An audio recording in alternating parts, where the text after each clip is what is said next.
ಆಂಧ್ರ ಪ್ರದೇಶದಲ್ಲಿ ಇರುವಂತಹ ಈ ದೇವಸ್ಥಾನದಲ್ಲಿ ನೆಲಕ್ಕೆ ತಾಗದಂತೆ ನಿಂತಿರುವ ಕಂಬದಿಂದ ಹಿಡಿದು ಸಾವಿರಾರು ವರ್ಷಗಳ ಇತಿಹಾಸವನ್ನು ಹೇಳುವ ಪಾದದವರೆಗೂ ಸರಿಸುಮಾರು 5ಕ್ಕಿಂತ ಹೆಚ್ಚು ಸೀಕ್ರೆಟ್ ಇಲ್ಲಿ ಸಿಗುತ್ತದೆ. ಇಂತಹ ಹಿಸ್ಟಾರಿಕಲ್ ಮಿಸ್ಟರೀಸ್ ಸೀಕ್ರೆಟ್ಗಳನ್ನು ತಿಳಿಯಲು ನಮ್ಮ ಪೇಜನ್ನು ಫಾಲೋ ಮಾಡಿ. ನಂಬರ್ 5, ಈ ಲೇಪಾಕ್ಷಿ ದೇವಸ್ಥಾನದಲ್ಲಿ ಸರಿಸುಮಾರು 70 ಕಂಬಗಳಿದ್ದು ಅದರಲ್ಲಿ ಒಂದು ಕಂಬ ಮಾತ್ರ ನೆಲಕ್ಕೆ ತಾಗದಂತೆ ಕಾಣಿಸುತ್ತದೆ.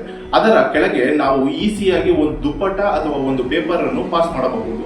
ಆದರೆ ಇದಕ್ಕೆ ಒಂದು ಕನ್ಸ್ಟ್ರಕ್ಷನ್ ಎಕ್ಸ್ಪ್ಲನೇಷನ್ ಇದೆ ಎಂದು ಕೇಳಲಾಗಿದೆ. ಆದರೆ ಇದು ಇಂದಿಗೂ ಅಲ್ಲಿನ ಒಂದು ಅಟ್ರಾಕ್ಟಿವ್ ಪಾಯಿಂಟ್ ಆಗಿ ಉಳಿದಿದೆ.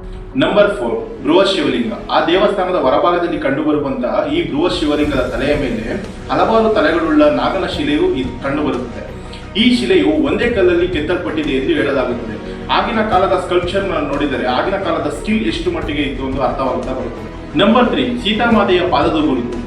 ದೇವಸ್ಥಾನದ ಸ್ಥಳದಲ್ಲಿ ಒಂದು ದೊಡ್ಡ ಪಾದದ ಗುರುತು ಇದೆ. ಅದು ಸ್ಥಳೀಯರ ನಂಬಿಕೆಯ ಪ್ರಕಾರ ಸೀತಾಮಾತೆಯ ಪಾದದ ಗುರುತು ಎಂದು ಹೇಳಲಾಗುತ್ತದೆ. ಆದರೆ ಐತಿಹಾಸಿಕವಾಗಿ ಯಾವುದೇ ಲಿಖಿತ ದಾಖಲೆಗಳು ಕಂಡು ಬಂದಿಲ್ಲ. ನಂಬರ್ 2, ಜಟಾಯು ಮತ್ತು ಲೇಪಾಕ್ಷಿಯ ಕಥೆ. ರಾಮಾಯಣದ ಪ್ರಕಾರ ರಾವಣನ ವಿರುದ್ಧ ಜಟಾಯು ಹೋರಾಡಿ ಇಲ್ಲಿ ಬಿದ್ದನೆಂಬ ದಂತಕಥೆಯು ಸ್ಥಳೀಯರು ಹೇಳುತ್ತಾರೆ.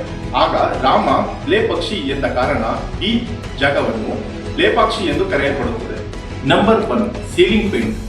ಈ ದೇವಸ್ಥಾನದ ಸೀಲಿಂಗ್ ನಲ್ಲಿ ಕಂಡುಬರುವ ವಿಜಯನಗರದ ಕಾಲದ ಪೇಂಟಿಂಗ್ಗಳು ಇನ್ನೂ ಅತ್ಯಂತ ಅಟ್ರಾಕ್ಟಿವ್ ಆಗಿ ಕಾಣಿಸುತ್ತವೆ. ಆದರೆ ಇಲ್ಲಿ ಕ್ವಶನ್ ಏನಂತಂದ್ರೆ ಆಗಿನ ಕಾಲದ ಪೇಂಟಿಂಗ್ಗಳು ಇನ್ನೂ ಅಷ್ಟೊಂದು ಡೀಟೇಲಿಂಗ್ ಆಗಿ ಕಾಣಿಸುತ್ತವೆ ಅನ್ನೋದೇ ಒಂದು ಫ್ಯಾಷನೇಟಿಂಗ್ ಕ್ವಶನ್ ಆಗಿದೆ. ಇವುಗಳಲ್ಲಿ ನಿಮಗೆ ಯಾವ ಮಿಸ್ಟರಿ ಇಂಟ್ರೆಸ್ಟಿಂಗ್ ಆಗಿತ್ತು ಅಂತ ಹೇಳಿ ಕಮೆಂಟ್ ಮಾಡಿ. ಇದೇ ರೀತಿ ಹೆಚ್ಚಿನ ಇಂಟ್ರೆಸ್ಟಿಂಗ್ ವಿಷಯಗಳಿಗೆ ನಮ್ಮನ್ನು ಫಾಲೋ ಮಾಡಿ.